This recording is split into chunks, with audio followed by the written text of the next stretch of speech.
Let's kick it off with Chambliss. Let's start there, right? That was some big breaking news yesterday. I think we talked about it like 2-3 weeks ago, right? Like, where was he going to end up in this process? Here we are. I don't know if you saw some of the court clips of him talking in there.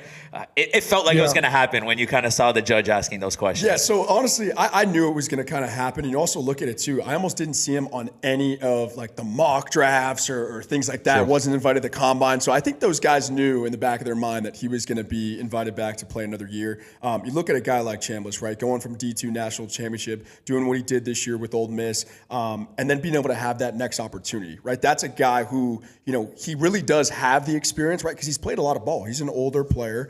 Now he has the opportunity to benefit off NIL and then just keep his experience going. I was watching him in those college playoff games.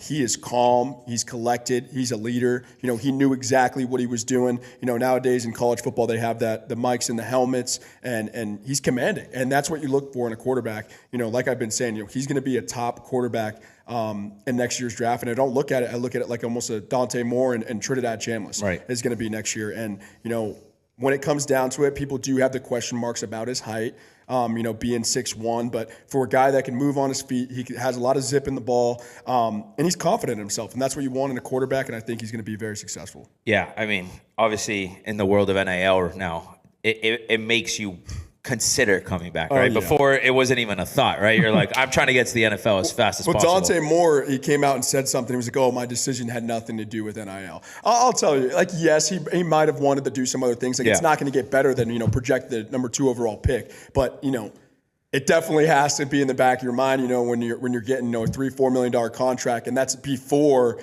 anything else, before any marketing, before any other deals that you do. And that kind of money can set you up, for life if you're able to have the right people in your corner to organize those things and take care of yourself. And there's so many different things that you can do with all that. And, that can change lives right there before you even step foot on an NFL field. Yeah, no, absolutely. Bobby, what do you think, as a guy like Chambliss, is that the right decision considering this class may not be one of the stronger classes? Maybe you got Fernando there at the top, and then there's just kind of a drop off a little bit there. Like, is it, in your opinion, the right decision for a guy like Chambliss to come back?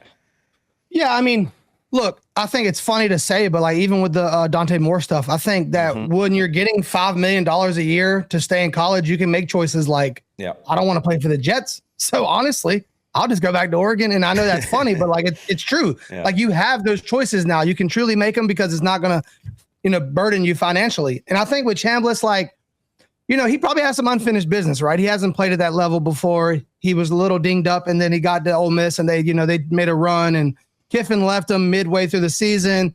So I'm sure, like, in a lot of ways, he just feels like, he wants to run it back and get a full, runway into a last hoorah. And you can always respect that. And he's an undersized guy. He came from a small school. So, like, maybe he wants to prove more, too. Like, maybe you go from a second-round prospect to, a top 15 prospect. So I definitely understand that. I know it was a light quarterback class, but, I don't think people consider that as much as, like, experts and fans do. I think guys make, their personal decisions. And, if they want to compete and they want to win a championship, and I know Wingo always talks about this, and leave a legacy somewhere your kids can go back to and, that you can tell your kids about, that a lot of stuff goes into it. It's not just, but you could be drafted top 10. It's like, yeah, but I'm having fun. I'm making money. It's not like I'm broke anymore.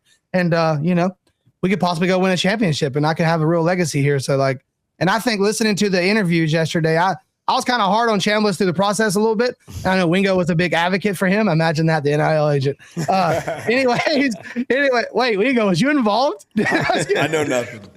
But when the judges were like asking him, like, why do you think you need another year? And he was like, I mean, it's in the rules. Like, people get 4 years of eligibility. I was like, that checks out. I mean, how can you not give the kid another year? I mean, if he hasn't played his 4 years of eligibility or full years or whatever, then yeah. And, it looked like it was over. Like, I feel like they almost made an announcement in the morning, like, basically, like, this is over. Like, he's been denied all 3 ways. Like, this is not going to happen. And then they reversed it. So good for him, man. And good for Ole Miss. Yeah, I actually want to touch on that, right, to provide a little clarity and maybe education on this whole process. So, Wingo, tell us, like, he did get denied, right? So what was really, like, the biggest difference as to It was no, no, no, and then all of a sudden it's a yes, right? So what did they see to say, hey, actually he can't play again? Yeah, so there's so many different clauses and different, ways that you can go about it, whether or not, it's medical, it's, just not playing in, a smaller division. There's so many different angles and things that you can go.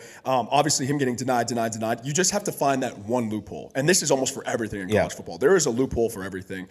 So he was able to do that. And, I think the biggest thing is a lot of people had, somewhat of sympathy for him because it's like, this is a kid that has been through it, right? You look back at his journey, in D2, winning a national championship. Like, he's been through the grind. And he's one of those guys that I look at now in college football that loves the game, right? He loves going out there and playing football, and he shows that. And I think with him sitting in that courtroom, with all those people in there, they felt that about him. They were like, this kid isn't just, out here chasing the money. Because I'll tell you what, there is 9,000 million people that are trying to get an extra year of eligibility. Whether or not they play, they start, they just play special teams, they're trying to get another one just because of NIL. That kid is coming back to win a national championship. He is coming back to lead his team and to be around Pete Golding, someone who's waited around a long time for this opportunity that he has. And they're just definitely going to be a team to watch next year. Yeah. I mean, Tommy Castellanos was one of those guys that also, I don't know what really the biggest difference was between their two situations, but Tommy was denied and it looked like he never even had a chance. Yep. Chambliss, I guess, what was it really? Was it because he played D2, so that was kind of like the argument as to why he still had some eligibility, or what? Yeah, what was so that's the biggest argument now. I know it came out not too long ago about, if you're playing in JUCO or not in Division I, you still have,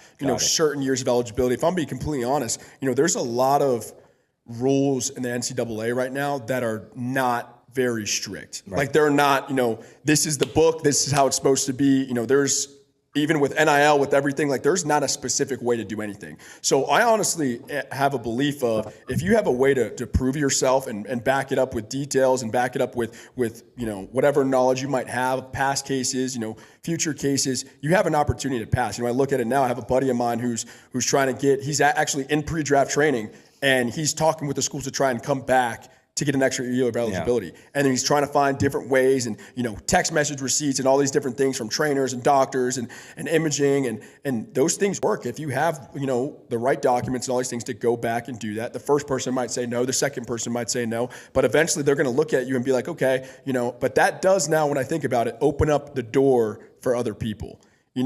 Which is almost sad to see, because Trinidad, he went through a long process to get this done. And now you're going to see some people say, oh, well, I can do what he can do. Yeah. And they're going to try and, egg on that same situation. So it's a little bit up in the air, and I'm curious to see where it goes, but it definitely opened up the door for other people to try and do the same thing. Yeah, no, absolutely. Bobby, you got any final thoughts on the Chambliss? Yeah, I was sitting there listening to Wingo talk about how these kids are fighting so hard to get back to school. And it's funny because it's like, it wasn't so long ago people were fighting to like skip college. It's like, how can I just go pro? Yeah. How can I go straight out of high school? And it shows you, it's just funny like how times change, right? So like, dude, it wasn't long ago at all. People were like, man, I shouldn't have to play college if I'm ready for the NFL. If I'm have the ability and I'm projected the first round pick, why am I wasting my time?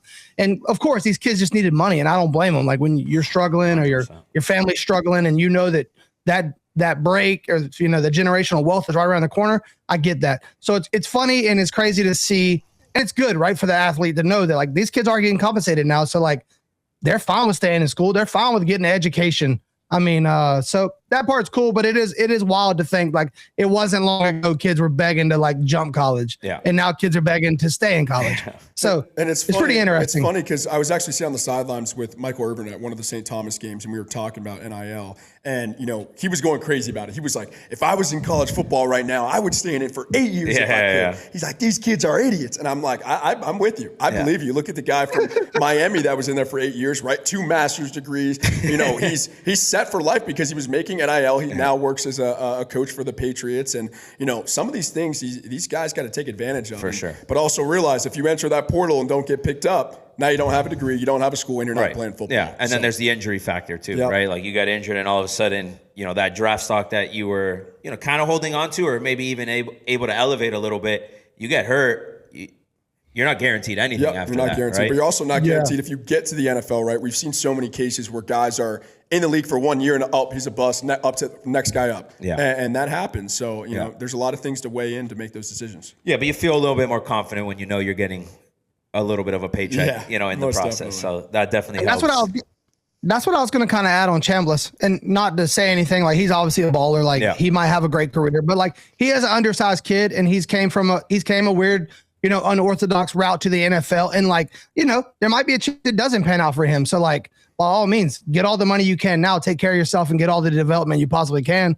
So you have your best chance when you do get to the league. So that's the other thing about it. Yeah. You're not guaranteed.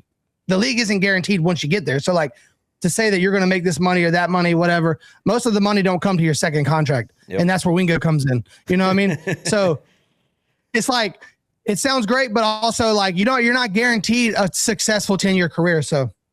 Yeah, no, 100%. But I mean, we're going to see a lot of this moving forward, right? Like this is just one of many situations. Chambliss, obviously big name, quarterback position, coming off a good run with Ole Miss in the playoffs. So I think to your point, we're going to see them again in the playoffs, and we're going to see what Chambliss looks like, hopefully, assuming nothing happens, but, late in the season next year. Heck yeah.